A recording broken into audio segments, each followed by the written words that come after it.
Hi, boys and girls. It's Mrs. Greenaway. I hope you're all doing okay. I miss you all very much, and I really miss reading to you. So, what I thought I'd do is I thought I would post a weekly video, pre-recorded, of me with reading a novel to you. Um, and as fourth graders, I chose Charlotte's Web. It's a classic. It was one of my favorites growing up. It's been made into a movie. I'm sure you've seen, but if you haven't read the story, I would like to share it with you. I sent out a link in the newsletter for the PDF file, so if you don't have a copy of the book at home and want to follow along, you can simply click on the PDF. It's free, and it will just bring up a copy of the book, and you can follow along with me. You can also turn down the volume and read it on your own if that's what you'd like. But today what I think I'm going to do is read the first 2 chapters with you, depending on time. I can't make my videos too long or else they don't upload correctly because if they're too long. So that's what we're going to do today. Also, you should be reading every day for 30 minutes uninterrupted. That's the requirement for library while we're home. Just find a spot in your house, grab one of your favorite books, or a book that you haven't read, or a magazine, and just read for a half an hour. Time yourself.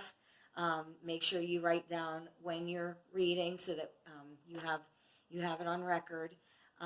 And don't forget about Sora, our online source that I taught you about in class, where you can borrow books anytime. For free. So remember to use Sora and keep up with that and read 30 minutes a day. And I'm going to start with Charlotte's Web today. All right?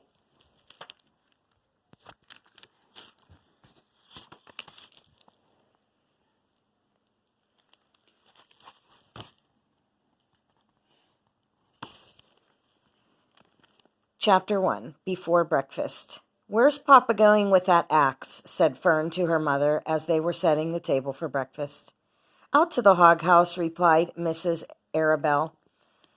"Some pigs were born last night." "I don't see why he needs an axe," continued Fern, who was only 8. "Well," said her mother, "one of the pigs is a runt. It's very small and weak, and it will never amount to anything. So your father has decided to do away with it." "Do away with it?" shrieked Fern. "You mean kill it? Just because it's smaller than the others?" Mrs. Arable put a pitcher of cream on the table.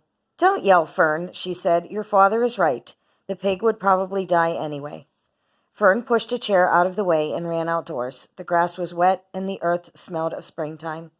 Fern's sneakers were sopping by the time she caught up with her father.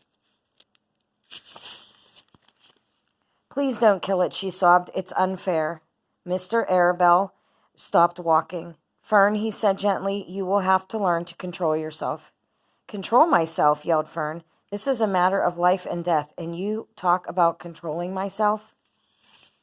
Tears ran down her cheeks, and she took hold of the axe and tried to pull it out of her father's hands.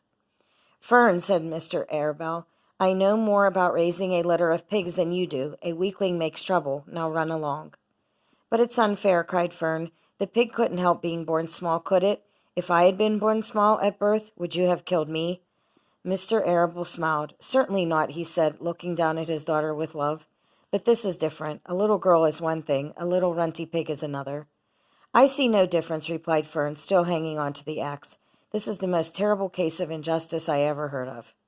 A queer look came over John Arable's face. He seemed almost ready to cry himself. "All right," he said. "You go back to the house, and I will bring the runt when I come in. I'll let you start in on the bottle like a baby. Then you'll see what trouble a pig can be."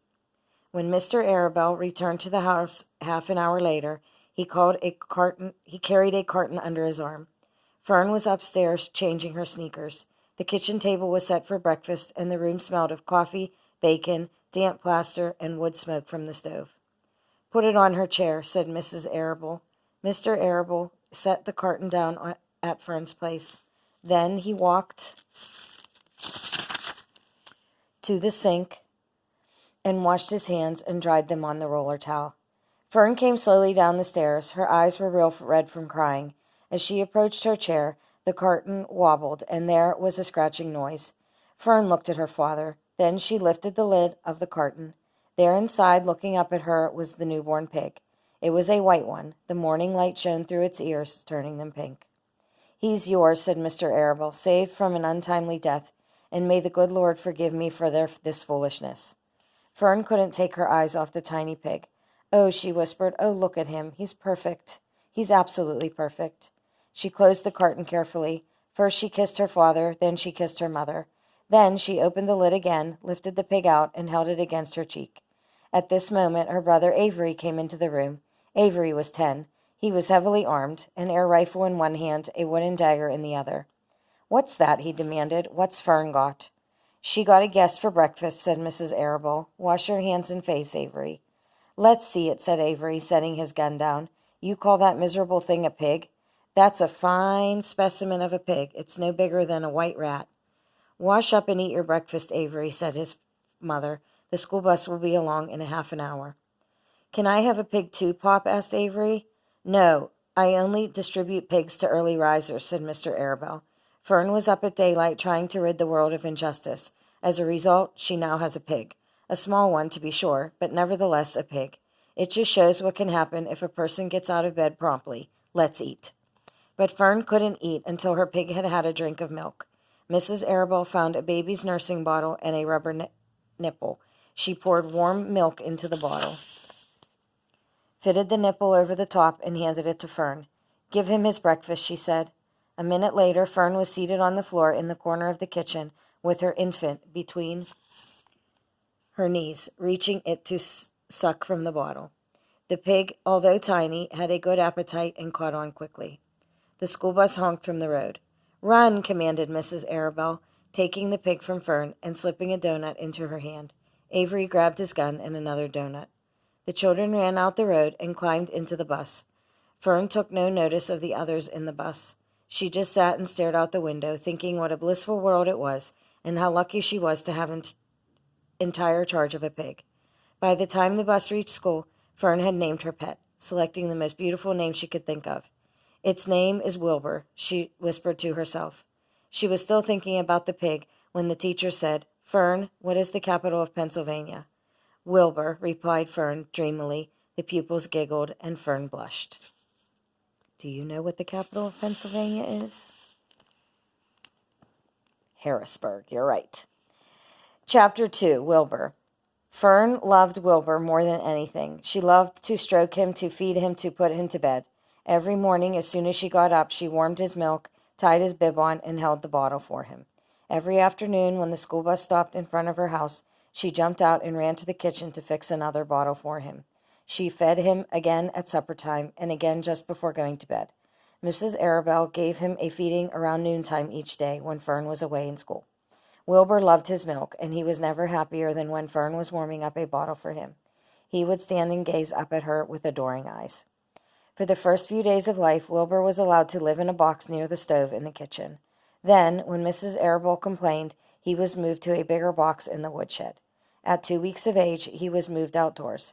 It was apple blossom time, and the days were getting warmer.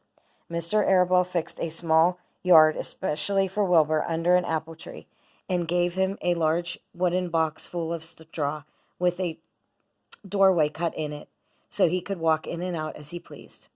"Won't he be cold at night?" asked Fern. "No," said his father. "You watch and see what he does." Carrying a bottle of milk, Fern sat down under the apple tree inside the yard. Wilbur ran to her, and she held the bottle for him while he sucked. When he had finished the last drop, he grunted and walked sleepily into the box. Fern peered through the door. Wilbur was poking the straw with his snout. In a short time he had dug a tunnel in the straw.